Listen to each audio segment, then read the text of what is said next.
Hello, kiddies. This is the Crypt Keeper, and you're listening to Uncle Josh's True Scary Stories. Be careful what you ask for.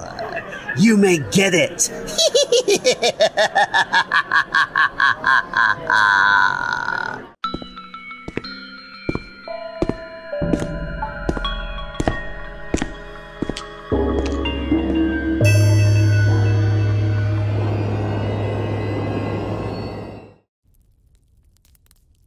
Motel Creeper by Potassium Queen.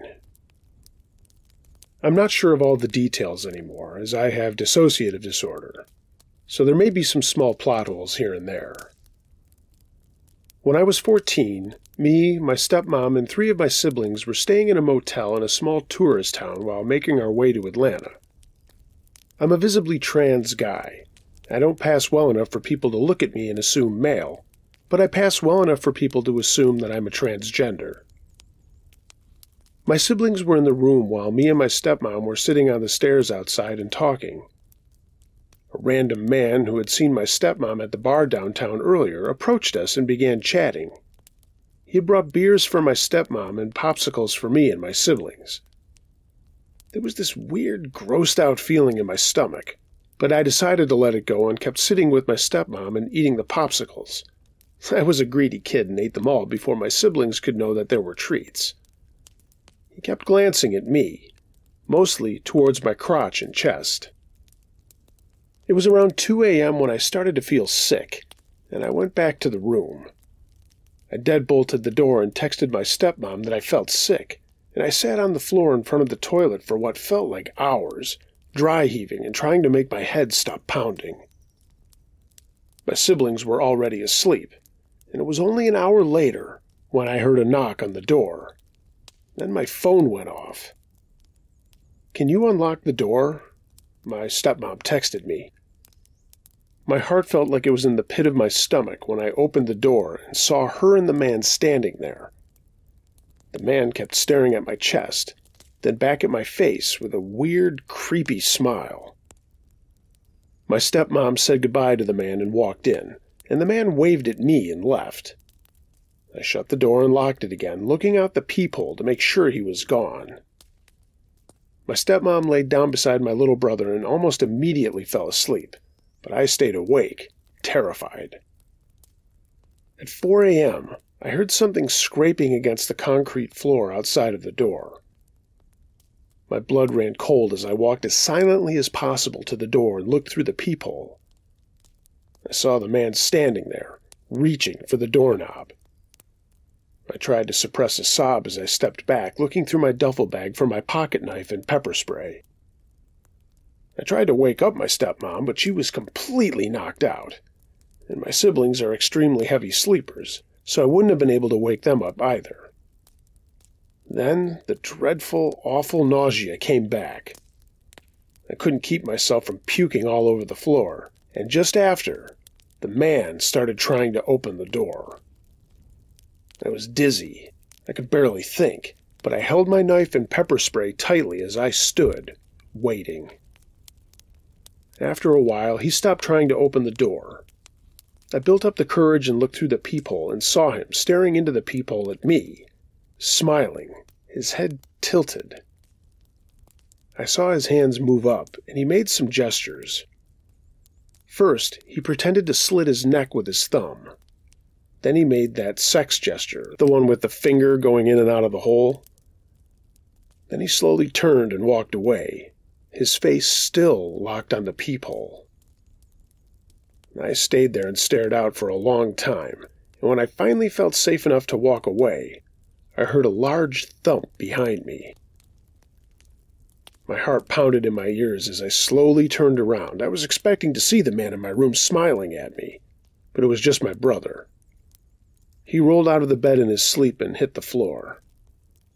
I helped him up and put him back into bed, explained the throw-up on the floor, and then got it cleaned up and sat back in bed. In the morning, I told my stepmom about what had happened with the man, but she couldn't remember a single thing from the night before. I'm almost certain he roofied her drinks and my popsicles, and was expecting all of us to be drugged into sleep so he could come in and do God knows what. Creepy man at the Motel 6? Let's not ever meet again.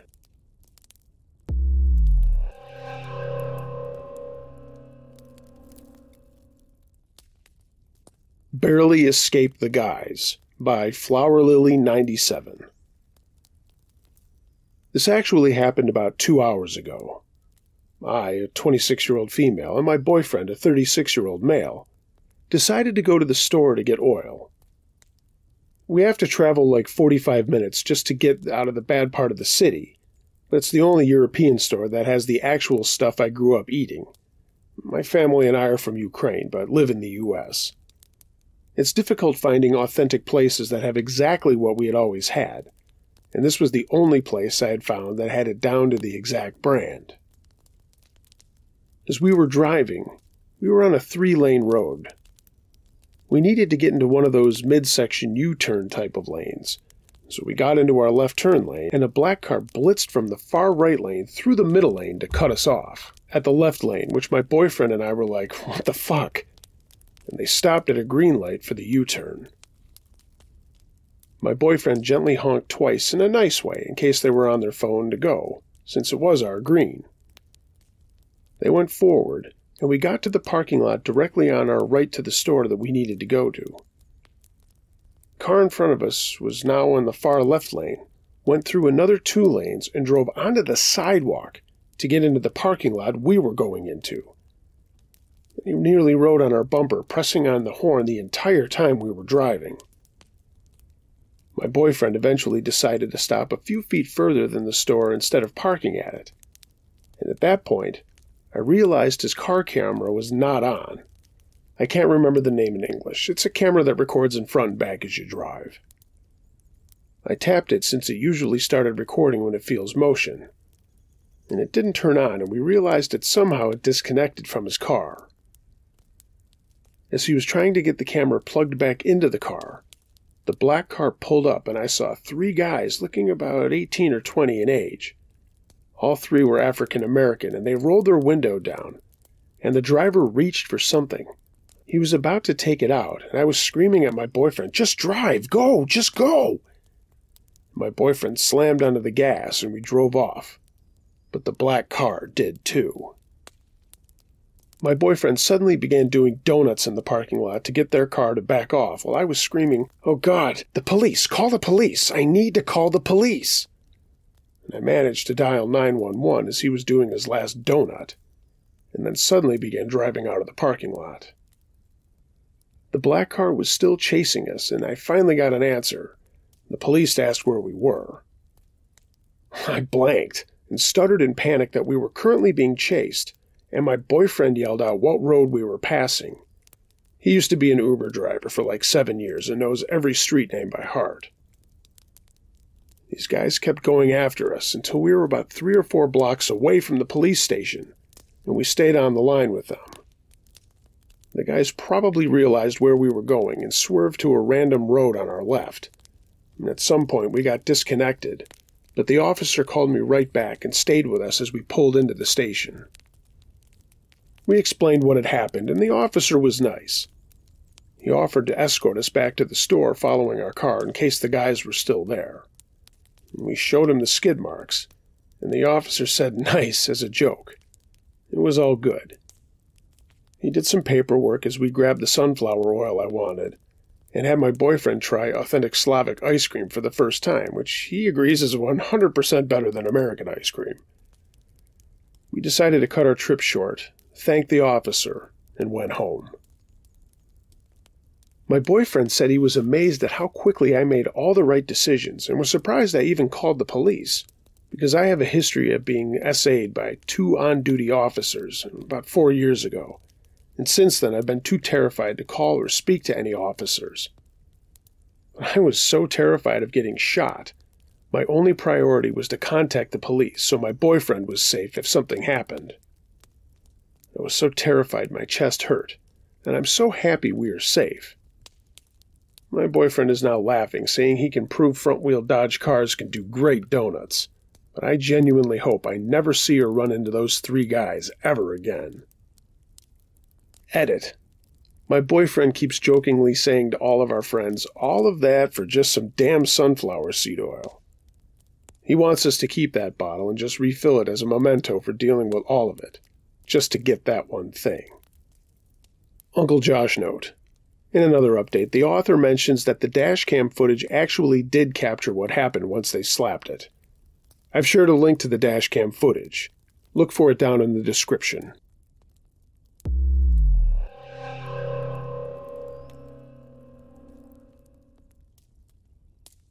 Man Living Among Us in Our Summer Camp House by Hoyle. I can't say I was traumatized by what happened here, and I'm not sure if it makes me a fucked up person, but I typically tell the story at parties to manipulate drunk acquaintances into thinking I've survived something cool. Okay, let's get into it. In 2015, I was 19 and working for the summer at a Bible camp for inner city kids. I'm going to leave out the city name, but just know that obviously crime occurs frequently in big cities, and this one was no different. I had been assured that this neighborhood, however, was in the process of being gentrified, and they had even just opened up a hipster coffee shop dog park right down the street. Just to give you a really clear visual, this neighborhood had dilapidated houses with trash out in the front right next to houses with immaculate yards and square modern architecture. The Bible camp where I was working was essentially just a huge 2-story house with a large fenced-in yard. Again, we were assured that we were safe, though, because we had bars on the windows and the outer doors locked automatically when they shut. The camp was conducted downstairs, and the summer counselors, and there were 4 of us, lived in the small upstairs that was off limits during the day to the kids. Our camp ran 5 days a week, 8 a.m. to 4 p.m., and then time was ours to explore the city or rest or whatever. That's probably enough to get to the story now. I love a good setting, and it will be important later. One weekend in July, we were all just hanging in the house making spaghetti dinner. We each got our own stipend for food, so we divided it accordingly for meals and then bought our own snacks and shit. We were also in charge of preparing lunch and snacks for the kids on camp days, so we had 2 fridges and 2 pantries. As you can probably guess, we labeled them Camp Fridge Pantry, and one was labeled Staff Fridge Pantry. We were also super fucking petty, and wrote our names all over our snacks in the fridge. My best friend worked at the camp with me, let's call her Chris, and it was our turn to cook that night, so I went into the staff fridge to grab the ground beef. I immediately noticed that my case of Go-Gurts was gone. They were my go-to snack, and I bought like 3 cases a week. I had just opened my last box like an hour before to have one, and left it in front of the ground beef. It sounds crazy, but I knew I did. I closed the fridge door and headed to the dining room, Chris closely behind me, and yelled at everyone, "Who stole all my Go-Gurt?" That night, in addition to Chris and myself, there were 2 other summer counselors, 2 permanent counselors that lived in the area, and then the cousin of one of the permanent counselors. Everyone looked at me wide-eyed and then looked around blankly. I figured it was the cousin because we had never met before, so I sucked it up and said, whatever. Just if it has a name on it, please don't eat it.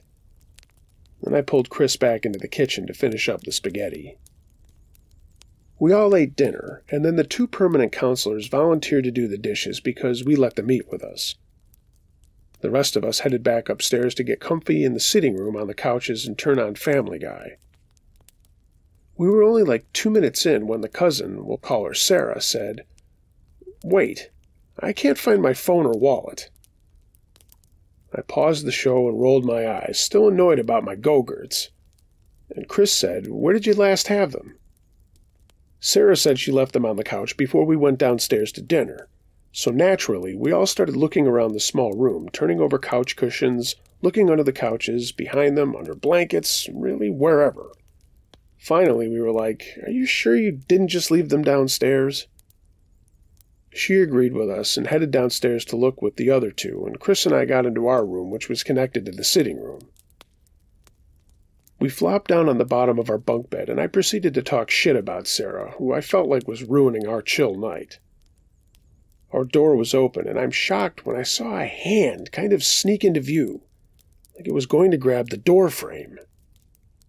I said, "Hey, did you find them?"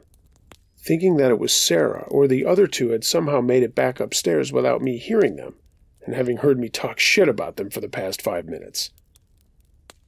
But the hand immediately disappeared out of the door frame, and there was no response. I looked at Chris like, what the fuck? And she was looking back at me, confused, because she never saw the hand. I quickly explained what had happened, and then we both jumped up and headed to the top of the stairs.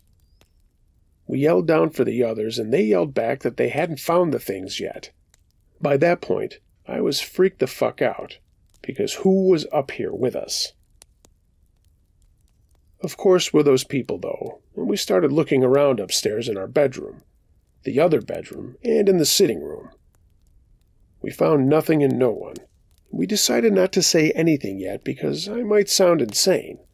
And also, how could someone have gotten downstairs so fast without us hearing them? When we got downstairs, Sarah was super upset and crying. Her cousin said, "Come on, guys, did someone take her stuff?" And Chris and I both knew that we didn't, and we said so. Sarah screamed that obviously someone took them, and we should just be honest. And then things got heated. I finally decided to tell them about the hand because I felt like it would maybe reduce the tension between us. It did, but then everyone panicked. We ran around the house like maniacs, looking in every closet or hiding place the kids used, but we found nothing and no one. We ended up calling our camp director to come over because the situation had just evolved into chaos. When he got there, we were all sitting huddled in the foyer, freaked out. We explained what we could. He didn't seem convinced that someone was in the house and threatened to call the cops if one of us didn't give Sarah back her things. Well, none of us fessed up, so we called the cops and they came over and searched the property and took our statements. It seemed so dumb as we repeated our stories, but we didn't have much to go off of but a feeling. They wrote a report for stolen property, and that made Sarah feel better at least. With the house secure, everyone left except for us 4 summer counselors who lived there. We spent the night in the same room with the doors barricaded, reassuring ourselves that we were being stupid, and that the phone and wallet would actually turn up somewhere random, and we'd have a laugh about it. Fast forward a few days. We'd all relaxed a bit. We hadn't found Sarah's things like we expected, but nothing else weird happened, and we'd been occupied with the kids and the job in general. The kids had all gone home at this point, and it was just the 4 of us at the house again. We finished cleaning up the outside, locked the gate, and headed into the dining room. We were all hungry and wanted snacks, and Chris got to the kitchen first and said, "Someone left the kitchen door open again." I mean, it was kind of weird, but kids went in and out of that door all day, so of all the doors to be open, that was the least weird of them. Chris shut it, and then I noticed that the staff fridge door was also cracked open. Then who knows what possessed me, but I said, "Oh no, y'all, he's back." We all laughed because we thought it was ridiculous, and Chris grabbed a broom, held it as a weapon, and said, "Let me get him, girls."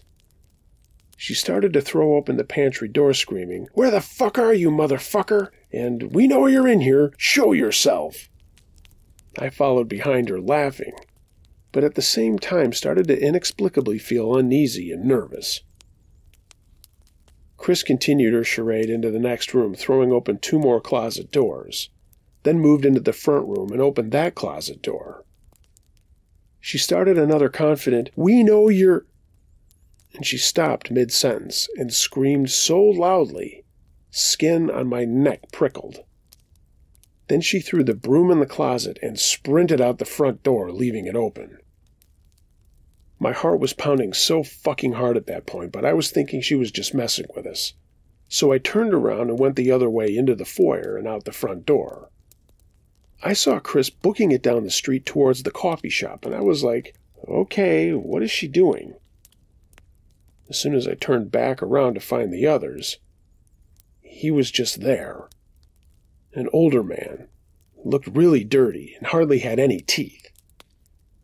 He was just grinning at me. He had his hands up and said, "I didn't mean no harm," and while he was slowly backing away down the street in the other direction.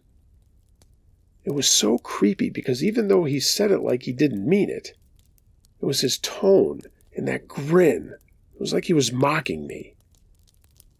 I was frozen for a second, and then I sputtered out, "You can't just leave." And he just said again with that goddamn grin, "I didn't mean no harm." And then he turned and ran. I fumbled in my pocket for my phone and dialed 911 and then went to follow him. But as soon as I reached the edge of the house, he was gone. The next set of events are kind of a blur. It sounds wild, but we really all thought we just freaked ourselves out. I mean, no way in hell did we actually think someone was in the house. The cops took our statements and reminded us that we needed to keep the doors shut at all times, no matter what. Our director apologized profusely for not initially believing us. My parents wanted me to come back home for the remainder of the summer. But I was like, what else could happen? Chris was the one who had it worst. She was terrified to stay in the house, and she told me later that when she opened the door, he was just grinning at her with dead eyes, like he was waiting for her to finally find him. She said she'll never forget his face. We're still best friends at almost 30, and I can't bring up that summer to her if she hasn't been drinking. And that's basically it. I think what kept me up at night after all that was just unanswered questions. Like, how long had that guy been in the house? Why did he randomly decide to take the phone and wallet of the one person who didn't work there? Had he listened to all of our private conversations and watched us get dressed and shower? How much food had he stolen that we didn't notice, and where the fuck had he gone when we were looking for him on spaghetti night? What hiding places did we miss? Was he right under my bed at night, or at any point during my stay? I don't know any of these answers, and I know I'll never have them, but I'm thankful our interaction wasn't worse. So, creepy, grinning squatter who lived among us for God knows how long? Let's not meet.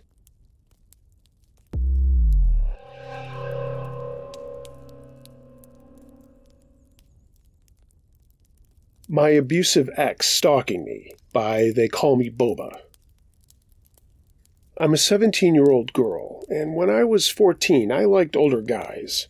And not guys who were 1 year older than me, I mean 3 to 4 years older. That's when I met my ex. He was 17 at the time, and he was a really sweet guy, until he started opening up about his mental health and drug addiction. Don't get me wrong, I don't judge him for being mentally unstable, but he never took his prescription, and he just threw tantrums all day, verbally abused me, and overall didn't care about me. I was with him for 2 years until one day he finally blocked me, basically ending our relationship, and I never heard from him since. Until 2 months ago. I came home from school one day and looked in our mailbox because I saw an envelope. It was unusual for us to receive envelopes unless it was a bill, but it wasn't an envelope for bills. It was one meant for letters.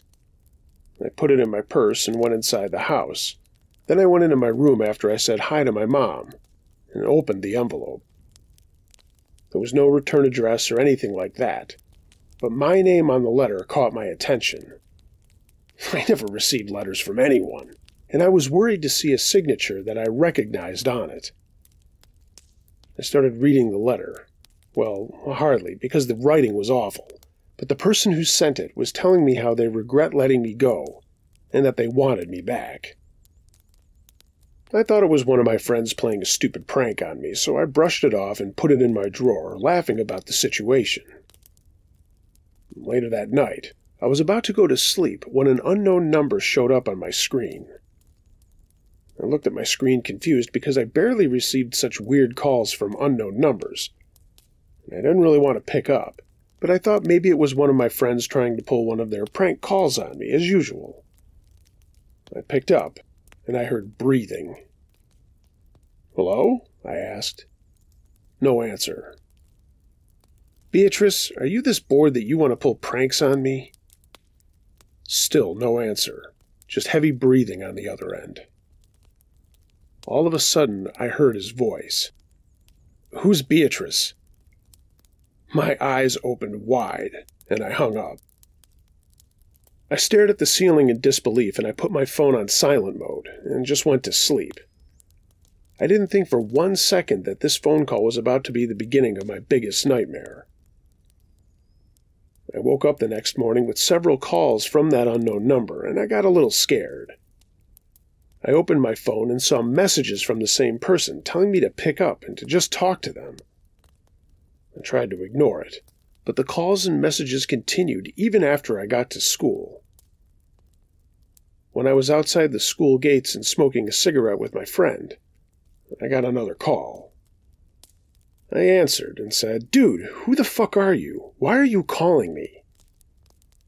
The person sat in silence for a few seconds, then said my friend's name.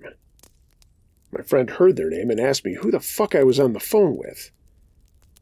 "You are with friend's name, aren't you?" "Of course you are.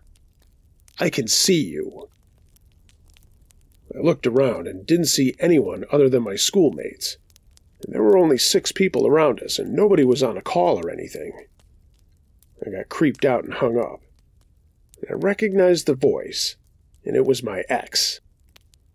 I told my friend that he kept calling me and texting me from an unknown number, and it started last night, and that I didn't know what to do. She said that I couldn't really do anything about it, and that I should just ignore the calls. But as time went on, I started to get more letters, sometimes even flowers, right next to the fence of my home. For context, my ex was from another city, and I never told him where I lived. He knew what school I went to, but never which classes I was in. Then I started to get single roses once a week on my desk when I got to school. My classmates told me they never saw the person who brought me the roses, because they were there by the time they got to class. I was super paranoid. I started receiving pictures of me and my friends outside the school gate, and sometimes even when I was alone.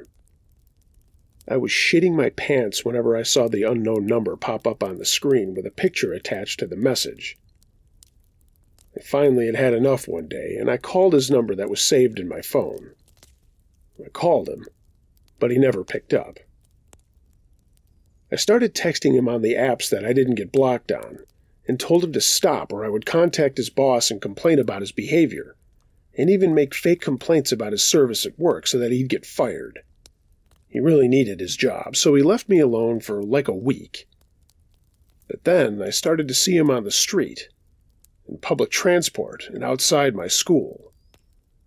Mind you, this dude lived in another country by the time we broke up, and only came back when he started texting me again.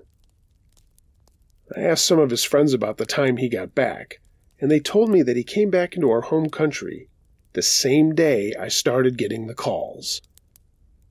I could barely leave the house after I found out that he knew my school schedule, and I always asked one of my classmates who lived nearby to pick me up with their car on our way to school. One day, I wasn't so lucky, and my classmate who used to drive me to school was sick and couldn't show up, so I had to take the bus that day. When I got on my bus, I saw my ex's blonde, wavy hair, and I froze. I literally wanted to cry and didn't know how to get off the bus without him getting off at the same stop with me. In my country, we aren't supposed to talk to the driver while he's driving, but I had no other choice than to ask him to not let him off the bus. I explained the situation, and he was thankfully understanding and didn't let him off the bus when I got off. When I looked back, he was banging on the glass doors and screaming to be let off at the stop, but the driver just kept the door shut and drove off. I sighed in relief and started crying while I was waiting for another bus to come. It's been a month since school ended, and I haven't seen him since that. But I'm scared that he might come back when school starts. The police won't do anything about it, and I even started getting threatening letters 2 weeks ago. I carry a pocket knife with me when I go out, and I even changed my phone number. But I don't know what else I can do. I'll also mention he has a twin brother. I knew this, but I never thought that maybe his brother could also be involved in this. I'm starting to think that they're in on this together, and that's why I keep seeing him so often.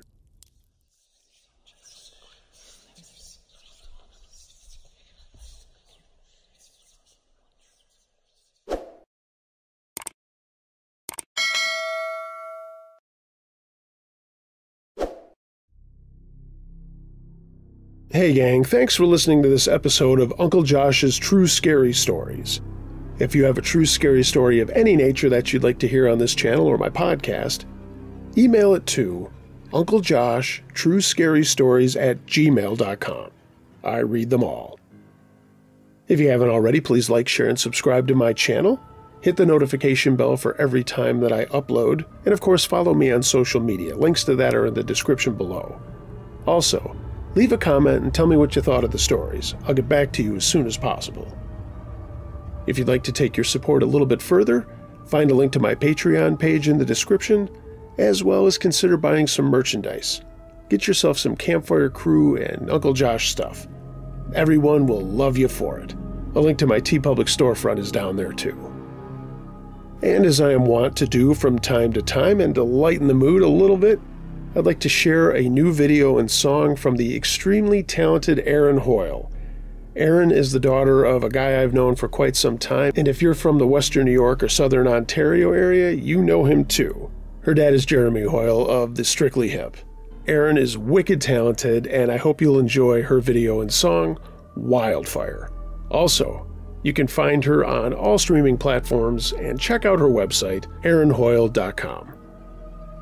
Everyone, be excellent to each other. And until next time, be wary of things that go bump in the night. It could be anything. A ghost, a monster, or the guy next door.